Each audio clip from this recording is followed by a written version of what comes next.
Hello friends, मैं दीपा मेहता एक बार फिर स्वागत करती हूँ आपका फोकस चैनल के बॉडी क्लॉक प्रोग्राम में। दोस्तों, साइनस एक ऐसी समस्या जो कि हमारी नाक से जुड़ी हुई प्रॉब्लम होती है। हमने कई दफ़ा सुना है कि हमारे नाक की हड्डी के बढ़ने के कारण हमें साइनस की प्रॉब्लम हो गई है।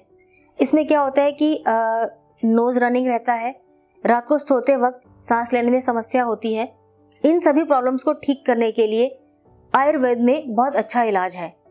साइनस के कुछ मरीज आपको देखने को ऐसे भी मिले होंगे जो कहते हैं कि हमने अपना नाक का ऑपरेशन तक करा लिया है लेकिन प्रॉब्लम दोबारा से हो गई है। ऐसे में आयुर्वेद एक बहुत अच्छा ट्रीटमेंट है, एक बहुत अच्छी पद्धति है इलाज की, जिससे आप साइनस से छुटकारा पा सकते हैं। आइए जानते हैं कैसे। नमस्कार, मैं प्रोफेसर वैद्य एस.बी. त्रिपाठी,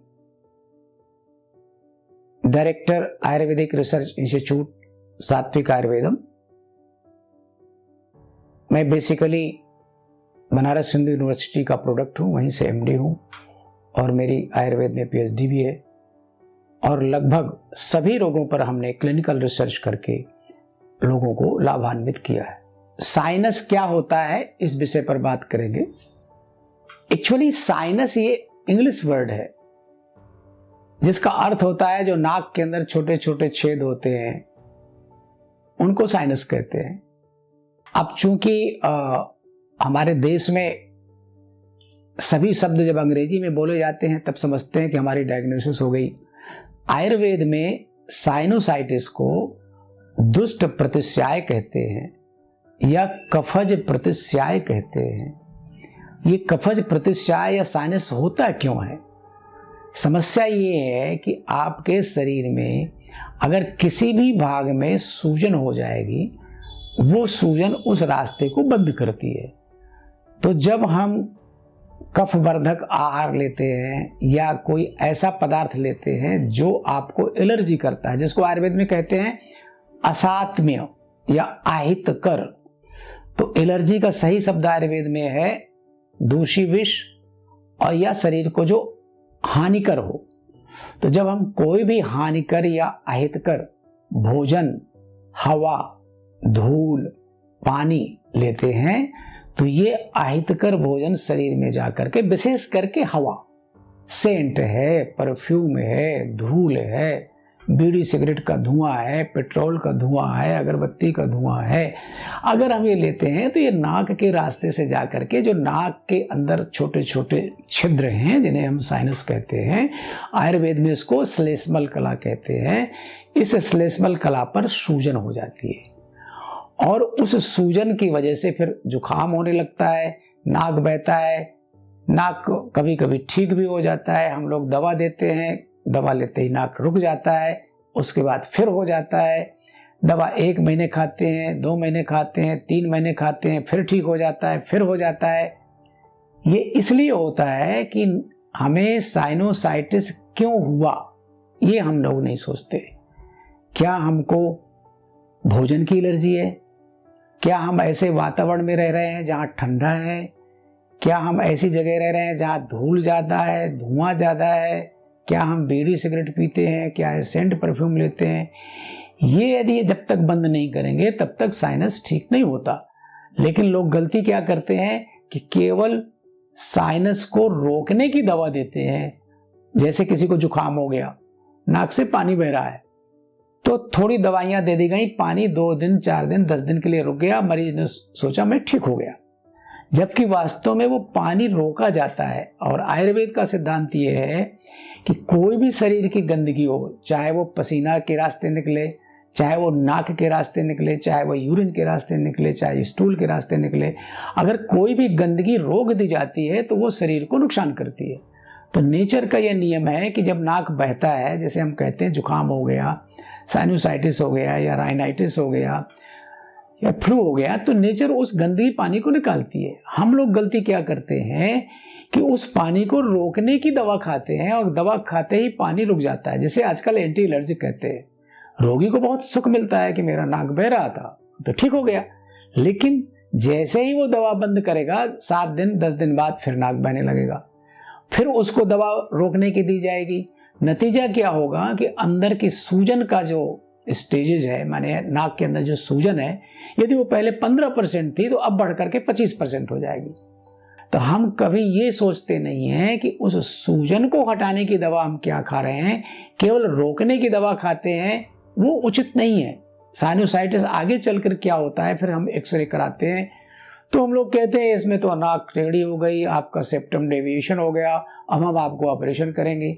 बहुत सारे ऐसे पेशेंट हैं जो ऑपरेशन करा के भी मेरे पास आते हैं, 1 बार 2 बार 3 बार कहते हैं हमको ऑपरेशन करा लिया फिर भी ठीक नहीं हुआ। तो मैं उनसे ये पूछता हूं कि ऑपरेशन कराने से आपकी बीमारी थोड़ी ठीक हुई है, वो जो बढ़ी हुई हड्डी थी, उस बढ़ी हुई हड्डी के अंदर जो सूजन आ गई, उस सूजन को ऑपरेशन से निकाला गया है। लेकिन सूजन करने की जो मेथड है, सूजन करने का जो कारण है, वो तो आपके शरीर में अभी भी है, आप उसको अभी भी ले रहे हो, इसलिए ठीक नहीं हो रही। तो ऐसे कंडीशंस में कि मरीज को सर्जरी में न जाना पड़े या सर्जरी कराने के बाद दोबारा ना हो, तो ये सभी साइनोसाइटिस के मरीजों को मैं सलाह देता हूं कि मुझे साइनस क्यों हुआ, इसके रूट काज को जानने की कोशिश करें। जब तक आप रूट काज नहीं जानेंगे तब तक बीमारी जड़ से नहीं जाएगी। रही बात ये परहेज की, तो इसमें भी सेम परहेज है कि आप सेंट परफ्यूम बंद करिए, बीड़ी सिगरेट लेते हो तो बंद करिए, ठंडी जगह में रहते हो तो बंद करिए, ठंडे पानी से नहाना बंद करिए, गुनगुना पानी पीजिए, और आप प्रतिदिन अदरक और तुलसी और मुलैठी की इसकी चाय पीजिए सुबह शाम। पहले ही स्टेज में आपको ये ठीक हो जाएगा अगर आप परहेज करते हैं। अगर आपको इसके ठीक नहीं होता तो एक सामान्य दवा होती है घर में, हल्दी डाल के दूध पी लीजिए, उससे भी आपको आराम मिलेगा। अगर आपको लगता है उससे भी ठीक नहीं होता तो आयुर्वेदिक की एक दवा गोली आती है, उसका नाम है लक्ष्मी विलास रस या संजीवनी बटी। ये एक गोली खा के आप दूध पी लीजिए हल्दी का, या मुलैठी अदरक की चाय पी लीजिए, उससे आपको आराम मिलेगा। लेकिन यदि कभी कभी ऐसा देखा गया है कि मरीज 2-2 साल 3-3 साल बाद आता है हम लोगों के पास, आयुर्वेद के पास, पहले तो वो सीधे जाता है दूसरी दवा, डॉक्टरों के पास जाएगा और वो एंटी हिस्टामिनिक या जुकाम को रोकने की गोली खा लेता है। और कभी कभी मरीज अपने आप भी खाता रहता है बिना डॉक्टर के पूछे, कि एक छोटी सी गोली ले आया और खा लिया। उससे क्या होता है कि धीरे धीरे बीमारी बढ़ती चली जाती है और नौबत ये आ जाती है कि नाक की जो हड्डी है इतनी बढ़ जाती है कि मरीज को सांस लेना मुश्किल हो जाता है। मेरे पास बहुत सारे ऐसे पेशेंट हैं जो ऑपरेशन करा के आए हैं और सांस लेने में उनको तकलीफ हो रही है, नाक के अंदर छोटे छोटे पॉलिप भी हो गए हैं। तो मैंने उनको ये कहा कि ये आपकी जो गलत लाइफ स्टाइल है उसकी वजह से हुआ है, एक बार आप पॉलिप तो निकलवा दीजिए ऑपरेशन करा के, और उसके बाद आप आयुर्वेदिक दवा लीजिए, दोबारा आपको सांस नहीं फूलेगी या नाक के अंदर जो साइनस है उसमें तकलीफ नहीं होगी। ज़्यादा साइनसिस जब बढ़ जाता है तो हमारे यहाँ इसको बोलते हैं कफज सिरस्सू, साइनोसाइटिस में सरदर्द भी हो जाता है, सांस लेने में तकलीफ होती है, सरदर्द भी हो जाता है। बहुत सारे लोगों के कान तक ये पहुंच जाता है और कान में भी प्रॉब्लम होती है। तो कृपा करके अगर साइनस किसी को है तो वो साइनस को जड़ से खत्म करने की दवा खाए, रोकने की दवा मात्र न खाए जो आजकल दिया जाता है कि खाली रोक दे। उसके परहेज के लिए पथ्य ले, उस पथ्य में जिस कारण से उसको साइनस हो रहा है या कफ बढ़ रहा है या नाक में सूजन आ रही है उन कारणों को दूर करें। परहेज में जो मैंने बताया, ज़्यादा घी तेल दही जंक फूड न खाएं, और साथ साथ में कुछ जो घरेलू उपचार हैं उनका पालन करें, और दवाइयाँ जो मैंने बताई हैं उनको लेवें। आगे चल के जब ये बहुत बढ़ जाता है तो हम लोग इसमें सिरोधारा करते हैं। सिरोधारा एक प्रोसेस होता है, और नस्या थेरेपी करते हैं।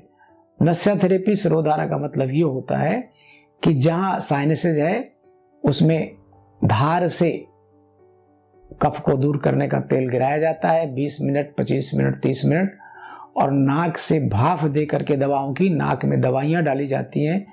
उसमें ज़्यादा से ज़्यादा षडबिंदु तेल है या अणु तेल है, इनका हम लोग नशे देते हैं तो अंदर का जमा कफ निकलने शुरू हो जाता है। और अगर इसको आपको प्रिकॉशन करना है तो ज़्यादातर जैसे आजकल सीजन चेंज होता है तो बहुत सारे बच्चे भी ऐसे आते हैं कि जैसे सीजन हुआ हमको सांस फूलना शुरू हो गई, नाक से पानी आना शुरू हो गया। तो उन बच्चे के अंदर इम्यून सिस्टम की कमी होती है कि वो टेम्परेचर को एडजस्ट नहीं कर पाते। तो ऐसे बच्चों के लिए ये अनिवार्य है कि वो गर्म पानी का सेवन करें, ठंडक से बचें, कान ढक के रखें। और आयुर्वेद की दवाइयाँ सीतोपलादी और गुदंती। सीतोपलादी छोटे बच्चों के लिए 2 ग्राम या 1 ग्राम, गुदंती 200 मिलीग्राम मिला के शहद से अदरक के रस से लें 2-3 बार, 2-3 दिन में ही जुकाम ठीक हो जाएगा। और ठंडे पानी का परहेज करें, संभल के चलें। तो सीजन से होने वाला भी साइनोसाइटिस या जुकाम, और जिनको 2-2 साल 3-3 साल से है, जो ऑपरेशन करा के भी ठीक नहीं हो रहे हैं, उनका जुकाम खांसी आयुर्वेदिक दवा से निश्चित ही ठीक होता है। ऐसा मेरा सैकड़ों रोगियों पर अनुभव है। हर व्यक्ति की प्रकृति अलग अलग होती है। कोई बीड़ी का धुआं सूंघे उसको बड़ा मजा आता है, और कोई व्यक्ति बीड़ी का धुआं, सिगरेट का धुआं लेगा तो उसके नाक में इरिटेशन होकर के छींक आ जाएगी। या दूसरे शब्दों में आप समझ लीजिए कि आप किचन में जाइए, किचन में किसी चीज की स्मेल है तो किसी को छींके आ जाएंगे और किसी को कुछ नहीं होगा। तो जिसको छींके आती है इसका मतलब होता है कि उसकी प्रकृति उस भोजन से, उस एनवायरनमेंट से उपयुक्त नहीं है, वो उसको नुकसान करता है। तो जो लोग जबरदस्ती ऐसे वातावरण में रहते हैं जो उनको सूट नहीं करता, तो उनको ये ज्यादा होता है। प्रकृति जिनकी कफ की है उनको ज्यादा होता है। जिनका इम्यून सिस्टम, या जिसको हम लोग कहते हैं शारीरिक शक्ति, व्याधि क्षमत्व शक्ति, आयुर्वेद में इसको क्षमत्व शक्ति कहते हैं, ओजो बल भी कहते हैं, अग्नि बल भी बहुत इंपॉर्टेंट होता है। जिनको भोजन पचता नहीं है, डायरिया, डिसेंट्री होती है, उनको ये बीमारी जल्दी होती है। देखिए, कुछ लोगों को जूस की एलर्जी होती है। लोगों को ये समझ में नहीं आता कि हम तो ये टॉनिक ले रहे हैं, विटामिन्स ले रहे हैं, तो संतरे का रस, मौसमी का रस, नींबू का पानी देते हैं बच्चों को, या आदमी भी खुद लेता है। जबकि आयुर्वेद मना करता है कि कोई भी फल जो खट्टा है, जैसे संतरा, अनानास, नींबू, टमाटर, इन फलों को हम लोग नहीं देते, ड्राई फल देते हैं। और कोई भी खट्टे फल नहीं देते, मिर्चा नहीं देते हम इसमें ज्यादा, मिर्चा भी नुकसान करता है। तो कोशिश ये करनी चाहिए कि जितने खट्टे फल हैं, उनके जूस हैं, उनको नहीं लेना चाहिए। अगर आपकी प्रकृति ऐसी है कि आपको उससे एलर्जी है तो आपसे बचना चाहिए, कोशिश करना चाहिए कि आप न लें। लेकिन यदि आप स्वस्थ हो गए हैं और कभी मन करता है खाने का तो आप खा लीजिए, लेकिन ये ध्यान रखिए कि ये चीज मुझे सूट नहीं करती है, तो उसको परहेज करके रहिए। अनुलोम विलोम यदि इसमें प्राणायाम प्रतिदिन मनुष्य करता है तो उससे बहुत अच्छा लाभ होता है। भ्रामरी प्राणायाम से भी लाभ होता है। और हम लोग तो इसमें नस्या देते हैं, गर्म पानी की भाप 10 मूल डाल करके, तो उस नाक को भाप से लिया जाता है, उससे बहुत अच्छा फायदा होता है। आज मैंने आपको बताया कि साइनस क्या होता है, बच्चों में क्या होता है, और आगे के एपिसोड के लिए आप तैयार रहिए, देखते रहिए। धन्यवाद।